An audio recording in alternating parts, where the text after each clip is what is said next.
Hi friends, AS മീഡിയയുടെ പുതിയ latest informative education വീഡിയോയിലേക്ക് സ്വാഗതം ചെയ്യുകയാണ്.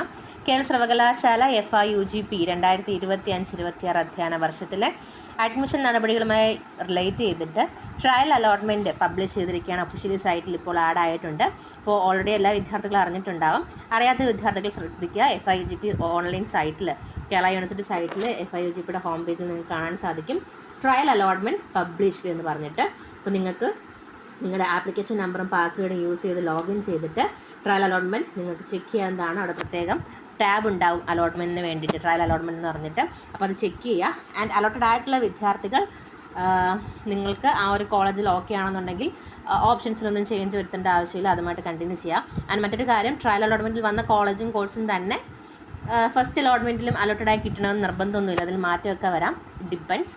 ആൻഡ് അലോട്ടഡ് ആവാത്ത ട്രയൽ അലോട്ട്മെൻറ്റ് അലോട്ടഡ് ആയിട്ട് വിദ്യാർത്ഥികൾ ടെൻഷൻ ആവേണ്ട ആവശ്യമില്ല. നിങ്ങൾക്ക് നാളെ ഒരു ദിവസം അവൈലബിൾ ആണ്. എഡിറ്റ് ഓപ്ഷൻ നിങ്ങൾക്ക് അവൈലബിൾ ആണ്. ഈ നിമിഷം മുതൽ നാളെ രാത്രി വരെ നിങ്ങൾക്ക് അവൈലബിൾ ആണ്. അപ്പോൾ ആ ഒരു ടൈം പീരീഡിനുള്ളിൽ നിങ്ങൾക്ക് ഓപ്ഷൻസിൽ ചേഞ്ച് വരുത്താനോ ക്യാൻസൽ ചെയ്യാനോ ആഡ് ചെയ്യാനുള്ള അവസരം നിങ്ങൾക്കുണ്ട്. അപ്പോൾ നിങ്ങൾ മെയിനായിട്ട് ശ്രദ്ധിക്കേണ്ടത് ലാസ്റ്റ് ഇൻഡെക്സ് മാർക്ക് ഇവിടെ കൊടുത്തിട്ടുണ്ട്. അതായത് last index mark of trial allotment കൊടുത്തിട്ടുണ്ട്.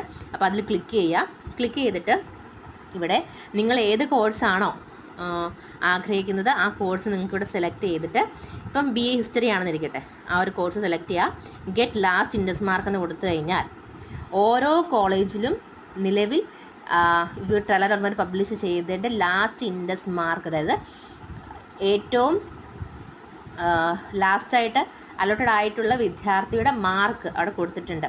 അപ്പോൾ ഈ ഒരു റേഞ്ചിലുള്ള മാർക്ക് വരെയുള്ള ഇതിലാണ് ട്രയൽ അലോട്ട്മെൻറ്റിൽ പബ്ലിഷ് ചെയ്തിരിക്കുന്നത് എന്നുള്ളതാണ്.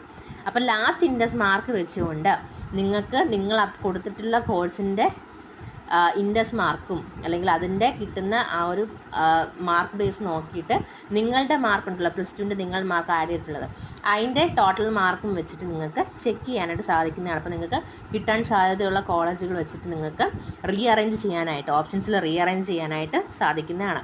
അപ്പം അത് ശ്രദ്ധിക്കുക. നാളെ ഒരു ദിവസം മുഴുവൻ എഡിറ്റ് ഓപ്ഷൻ അവൈലബിൾ ആണ്. ആൻഡ് നിങ്ങളുടെ ഫസ്റ്റ് അലോട്ട്മെൻറ്റ് മറ്റന്നാൾ തന്നെ ഉണ്ടായിരിക്കുന്നതാണ്. ഇതേപോലെ വൈകുന്നേര സമയത്ത് തന്നെ നിങ്ങളുടെ സൈറ്റിൽ ഫസ്റ്റ് അലോട്ട്മെൻറ്റും പബ്ലിഷ് ചെയ്യുന്നതായിരിക്കും. അപ്പോൾ ഈ ഒരു ഇൻഫോർമേഷൻ എല്ലാ വിദ്യാർത്ഥികളേക്കും ഷെയർ ചെയ്ത് കൊടുക്കാം. ഇനി ഒഫീഷ്യലി പ്രസ് റിലീസിൽ ഈ ഒരു അലോട്ട്മെൻറ്റിൽ റേറ്റ് ചെയ്ത് കൊടുത്തിട്ടുള്ള കാര്യങ്ങൾ നമുക്കൊന്ന് വായിക്കാം. കേരള സർവകലാശാലയുടെ 2025-26 അധ്യയന വർഷത്തിലെ ബിരുദ പ്രവേശനത്തിലുള്ള ട്രയൽ അലോട്ട്മെൻറ്റ് അഡ്മിഷൻ വെബ്സൈറ്റിൽ ലഭ്യമാണ്. പ്രൊഫൈലിൽ ലോഗിൻ ചെയ്ത് ട്രയൽ അലോട്ട്മെൻറ്റ് പരിശോധിച്ചതിന് ശേഷം ഓപ്ഷനുകൾ ചേർക്കുന്നതിനും പുനഃക്രമീകരിക്കുന്നതിനും ജൂൺ 17 വരെ വിദ്യാർത്ഥികൾക്ക് അവസരം ഉണ്ടായിരിക്കുന്നതാണ്. പ്രൊഫൈലിൽ മാറ്റങ്ങൾ വരുത്തുവാൻ ആയതിൻ്റെ പുതിയ പ്രിൻ്റ് ഔട്ട് തുടർ ആവശ്യങ്ങൾക്കായി സൂക്ഷിക്കേണ്ടതാണ്. ട്രയൽ അലോട്ട്മെൻറ്റ് പ്രസിദ്ധീകരിച്ച ശേഷം വിദ്യാർത്ഥികൾ ഓപ്ഷനുകൾ മാറ്റങ്ങൾ വരുത്തുന്നതിനാൽ ട്രയൽ അലോട്ട്മെൻറ്റിൽ ലഭിച്ച കോളേജുകൾക്ക് കോഴ്സുകൾക്കും തുടർന്ന് വരുന്ന അലോട്ട്മെൻറ്റുകളിൽ മാറ്റങ്ങൾ വരുവാൻ സാധ്യതയുണ്ട്. ആയതിനാൽ ട്രയൽ അലോട്ട്മെൻറ്റ് ലഭിച്ചു എന്നുള്ളത് കൊണ്ട് മാത്രം അഡ്മിഷൻ ലഭിക്കണമെന്നില്ല. ഒന്നാം ഘട്ട അലോട്ട്മെൻറ്റ് 2025 ജൂൺ 18 പ്രസിദ്ധീകരിക്കുന്നതാണ്. വിശദമായിട്ടുള്ള ഷെഡ്യൂൾ സൈറ്റിൽ അവൈലബിൾ ആണ്. അഡ്മിഷൻ ലഭിക്കുന്ന എല്ലാ വിദ്യാർത്ഥികളും അപ്പാർ ID നിർബന്ധമായും ഉണ്ടായിരിക്കേണ്ടതാണ്. ആയതിനാൽ നിലവിൽ അപ്പാർ ID ഇല്ലാത്ത വിദ്യാർത്ഥികൾ അഡ്മിഷൻ തീയതിക്ക് മുൻപായിട്ട് www.abc.gov.in എന്ന വെബ്സൈറ്റ് സന്ദർശിച്ച് അപ്പാർ ID ജനറേറ്റ് ചെയ്യേണ്ടതാണ്. Thank you so much.